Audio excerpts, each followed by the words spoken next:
सोनम, तेरी पांचों नंदे क्या कर रही हैं? वो तो अभी सो रही है माँ जी। तो जाओ उनको जगा दो। सोनम उन सबको जगाती है, फिर खुद घर के कामकाज में लग जाती है। तभी उसकी ननद उसे आवाज देते हुए कहती है, भाभी, ओ भाभी। जी दीदी कहिए, कुछ चाहिए आपको? हाँ, हमारी कॉफी कहाँ है? बिना मॉर्निंग कॉफी के ही हमें जगा दिया। जी मैं अभी बना कर आई। सोनम रसोई में जाकर सबके लिए कॉफी बनाने लगती है। कुछ देर बाद कॉफी बना कर देती है। ये लीजिए दीदी आपकी कॉफी। ओह थैंक यू भाभी। इसमें थैंक यू की क्या बात है दीदी? ननद मायके में आकर ही तो आराम कर पाती हैं, नहीं तो ससुराल में तो हर वक्त काम ही काम रहता है। अब आप पांचों भी तो कल को अपने ससुराल चली जाओगी, तो वहां तो आपको भी सब काम खुद ही करना पड़ेगा। वैसे आपके बिना नंदोई जी का खाना पीना भी ठीक से नहीं हो पाता होगा ना? क्यों, सही कहा ना? वैसे कब बुला रहे हैं वो आप सबको? भाभी, अभी आपकी शादी को महीना भर ही हुआ है और मुझे तो लगता है आप अभी से हमसे परेशान हो गई हैं, इसीलिए इतनी जल्दी यहां से भगाने की सोच रही हैं। अरे नहीं नहीं दीदी, ऐसी बात नहीं है, आप गलत समझ रही हैं। तो आपको अच्छे से पता होना चाहिए कि मायके की शादी के बाद बेटियां इतनी जल्दी वापस ससुराल नहीं जाती, कुछ दिन वहीं रुकती हैं। यस, बिल्कुल सही कहा टीना ने।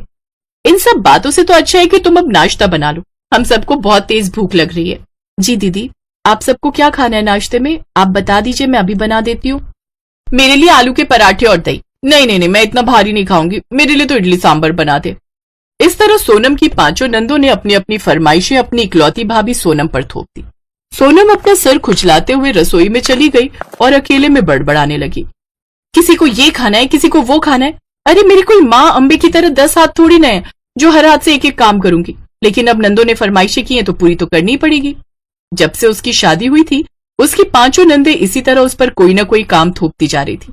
वो उन सबकी पसंद का नाश्ता बनाकर उनके लिए परोसती है, जिसके बाद सारे बर्तन भी धोती है। फिर कुछ देर अपने कमरे में आराम करने बैठती है कि तभी उसकी ननद प्रिया वहां आती है। अरे भाभी, पूरा घर बिखरा पड़ा है और तुम मजे से यहाँ आराम फरमा रही हो, घर के काम कौन करेगा? दीदी मैं बस 5 मिनट रेस्ट करके काम करने ही जा रही थी। हाँ तो जल्दी करो ना भाभी, अगर कहीं कोई अचानक से मेहमान आ जाए तो वो क्या सोचेगा कि इस घर की बहू को घर कितना गंदा रखती है। आराम बाद में कर लेना। सोनम बेचारी थकी हुई थी, फिर भी वो उठकर घर के सारे काम करने लगी, लेकिन उसकी एक भी ननद उसकी मदद के लिए वहां नहीं आई। लेकिन सोनम ने किसी से कोई शिकायत नहीं की। घर का काम निपटाते निपटाते उसे दिन के 2 बज गए।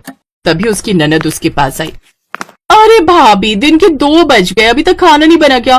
दिन के खाने का समय हो रहा है। क्या 2 बज गए? हे राम, काम करते करते पता ही नहीं चला। दीदी मैं बस 5 मिनट आराम कर लूं, उसके बाद खाना बनाती हूँ। नहीं नहीं नहीं, बिल्कुल नहीं भाभी, हमें 3 बजे तक खाना चाहिए, उसके बाद हमें थोड़ा रेस्ट भी करना है। थकी हारी सोनम फिर से रसोई में जाती है और सबके लिए दिन का खाना बनाने लगती है। फिर सबको खाना परोस कर वो सबके बर्तन धोकर अपने कमरे में जाती है। तब तक दिन के 4 बज चुके थे। अब तो सोनम भी उनसे परेशान होकर मन ही मन सोचती है, हे भगवान, अब तो हमारी शादी को भी महीना बीत गया, लेकिन ये नंदे हैं कि जाने का नाम ही नहीं ले रही। अगर ये इसी तरह यहाँ पड़ी रही तो मैं तो सूख कर कांटा हो जाऊंगी। लेकिन ऐसे ही काम का सिलसिला चलता रहा। उसकी नंदों को अब वहां पर 4 महीने हो गए और अब 4 महीने पूरे होने के बाद वो अपने ससुराल को लौट रही थी। फाइनली अब मुझे इन 5 से छुटकारा मिल जाएगा। अच्छा माँ, अब हम चलते हैं। ससुराल जाने का मन तो नहीं कर रहा, लेकिन जाना तो पड़ेगा ही ना।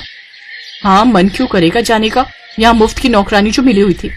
फिर उसकी 5 नंदे विदा लेकर वहां से चली गई। उनके जाने के बाद सोनम बड़ी राहत महसूस कर रही थी। हाँ, आज शादी के बाद पहली बार मैं इस घर में आजाद महसूस कर रही हूँ। अब उसे तरह तरह का खाना भी नहीं बनाना पड़ता था। ऐसे ही 2 हफ्ते बीत गए और फिर एक रोज। सोनम, आज शाम तुम तैयार है ना? हम दोनों आज मूवी देखने जाएंगे और डिनर भी बाहर ही करेंगे। ठीक है जी, आप जल्दी से ऑफिस से लौट आना, फिर हम साथ में चलेंगे। विराज ऑफिस के लिए निकल गया और सोनम भी घर के कामों में लग गई। अब जल्दी से बाजार से जाकर कुछ सब्जियां ले आती हूँ, फिर माँ जी के लिए खाना बनाकर रख दूंगी। फिर मैं और विराज साथ में पिक्चर देखने चले जाएंगे। शाम के समय सोनम बाजार से सब्जी लेकर लौटी तो उसकी सास ने उससे कहा, अरे सोनम बहू, आ गई तू? चल अब जल्दी से कुछ बढ़िया बढ़िया खाना बनाने की तैयारी कर ले, घर में मेहमान आने वाले हैं। मेहमान? कौन? अरे तेरी 5 नंदे, और कौन। उनका फोन आया था, वो 5 आ रही हैं। खैर अच्छा ही है, वैसे भी उनके बिना ये घर सूना सूना लग रहा था। वो आ जाएंगी तो मेरा भी मन लगा रहेगा। हाँ, और मेरी वाट लगी रहेगी दिन रात काम करके। ये नंदे तो शादी के बाद भी मायके में ही पड़ी रहती हैं। सोनम विराज को फोन करके अपना प्रोग्राम कैंसिल करने के लिए कहती है। फिर बुरा सा मुंह बनाकर रसोई में जाकर खाना बनाने की तैयारी में लग जाती है। कुछ देर बाद उसकी पांचों नंदे घर आती हैं। कैसी हो दीदी आप सब? आओ बैठो। हम सब एकदम ठीक हैं। अच्छा माँ तुम बताओ तुम कैसी हो? मैं भी ठीक हूँ बेटी, लेकिन पहले से कमजोर लग रही हो। भाभी ठीक से खाना नहीं देती क्या? अरे नहीं ऐसी बात नहीं है बेटी, बस उम्र के हिसाब से अब ज्यादा खाया नहीं जाता। अच्छा माँ अब हमें बहुत भूख लगी है, भाभी को बोलो जल्दी से खाना लगा दे। हाँ दीदी आप सब हाथ मुंह धो लीजिए, मैं खाना लगा देती हूँ। अब फिर से वही दिनचर्या शुरू हो गई। सोनम सारा सारा दिन घर के कामकाज में लगी रहती। इतना सारा काम करके एक रोज उसकी हालत ऐसी हो गई कि सोनम चक्कर खाकर गिर गई।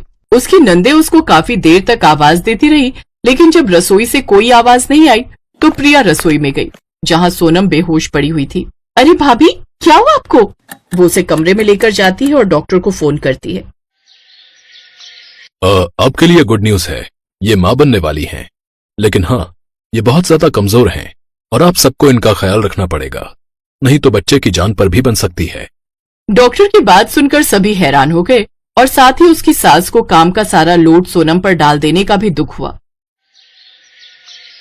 देखो रजनी, पायल, प्रिया, नेहा और टीना, तुम्हारी भाभी ने तुम सबके लिए कितना किया है।